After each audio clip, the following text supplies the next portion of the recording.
Hi, നമ്മുടെ പുതിയൊരു വീഡിയോയിലേക്ക് സ്വാഗതം. കുറച്ച് ഒച്ചപ്പാടും ബഹളമൊക്കെ ഉണ്ട് കേട്ടോ. അതൊന്നും ക്ഷമിച്ചേക്കാം, കാരണം ഞാൻ പുറത്തിരുന്ന വീഡിയോ എടുക്കണേ. മഴയൊക്കെ ആയ കാരണം കൊണ്ട് ലൈറ്റിങ്ങിനൊക്കെ കുറച്ച് പ്രശ്നം വന്നിട്ടുണ്ട്.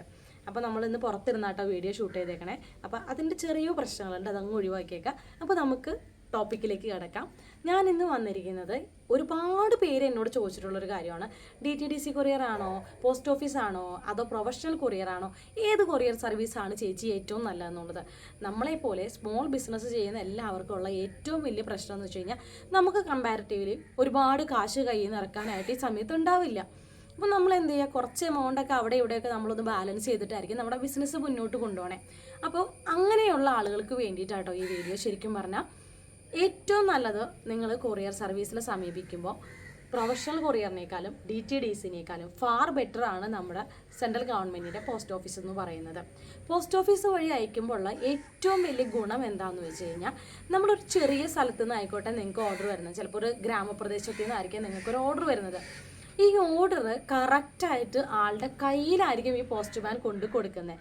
അല്ലാതെ DTDCനെ പോലെയോ പ്രൊഫഷണൽ കൊറിയറിനെ പോലെയോ ഇത് എവിടെയെങ്കിലും ഒരു ഹബ്ബിൽ ചെന്നിട്ട് അവിടെ പോയി ഒരാൾ കളക്ട് ചെയ്യേണ്ട സിറ്റുവേഷൻ എന്തായാലും പോസ്റ്റ് ഓഫീസ് കൊറിയറിന് ഇല്ല.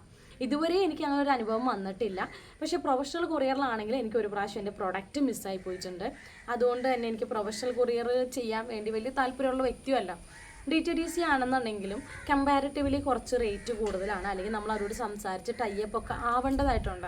അതിനൊക്കെ നമുക്ക് മിനിമം ഒരു 50-ഉം 60-ഉം ഒക്കെ പ്രൊഡക്റ്റ് കിട്ടുന്ന ഒരു സമയം എത്തുമ്പോൾ, ഒരു ദിവസം നമുക്കൊരു ഡെലിവറി എന്ന് പറയുന്നത് ഒരു 60 പ്രൊഡക്റ്റ് കൂടുതലുണ്ട്, 70 പ്രൊഡക്റ്റ് കൂടുതലൊക്കെ ഉണ്ടെങ്കിൽ നമുക്ക് ഈ പറയുന്ന സിറ്റുവേഷൻ ഓക്കെ ആണെന്ന് പറയാം. പക്ഷേ ഈ ഒരു റേറ്റിന് പോകാനുള്ളത് നമ്മുടെ കയ്യിൽ ഇല്ലയെന്നുണ്ടെങ്കിൽ നമുക്ക് ഏറ്റവും നല്ലത് പോസ്റ്റ് ഓഫീസ് ത്രൂ അയക്കുന്നതായിരിക്കും. റേറ്റും കമ്പാരിറ്റീവ്ലി കുറവാണ്, പ്രൊഡക്റ്റും കറക്റ്റായിട്ട് കസ്റ്റമറുടെ കയ്യിലെത്തും. ഇൻ കേസ് എന്തെങ്കിലും ഒരു ഡാമേജ് ഉണ്ടെന്നുണ്ടെങ്കിൽ തന്നെ, പ്രൊഡക്റ്റ് ചെന്ന് പെട്ടതിൽ എന്തെങ്കിലും ഡാമേജ് ഉണ്ടെങ്കിൽ നിങ്ങൾക്ക് പോസ്റ്റ് ഓഫീസിൽ തന്നെ കംപ്ലയിൻറ്റ് രജിസ്റ്റർ ചെയ്യാം. അത് ആസ് സൂൺ ആസ് പോസിബിൾ അവർ സൊല്യൂഷൻ കണ്ടുപിടിച്ച് തരും. അപ്പോൾ ഈ ഒരു കാര്യം പറയാൻ വേണ്ടിയിട്ടാട്ടോ ഞാൻ ഇന്നൊരു വീഡിയോ ആയിട്ട് വന്നത്. കാരണം ഒരുപാട് പേര് എൻ്റെ കമൻറ്റ് ബോക്സിലും അല്ലാതെയും ഇൻസ്റ്റഗ്രാമിലും വാട്സപ്പിലും ഒക്കെ എനിക്ക് മെസ്സേജ് അയക്കുന്ന കാര്യമാണ്, ചേച്ചി ഏത് കൊറിയർ സർവീസാണ് എടുക്കുന്നതെന്ന്. അപ്പോൾ ഞാൻ ചെയ്യുന്ന കൊറിയർ സർവീസ് കറൻ്റ്ലി പോസ്റ്റ് ഓഫീസാണ്. അപ്പോൾ ടാറ്റാ ബൈ ബൈ. ഇനി പുതിയൊരു വീഡിയോ ആയിട്ട് നമുക്ക് അടുത്ത പ്രാവശ്യം കാണാം കേട്ടോ.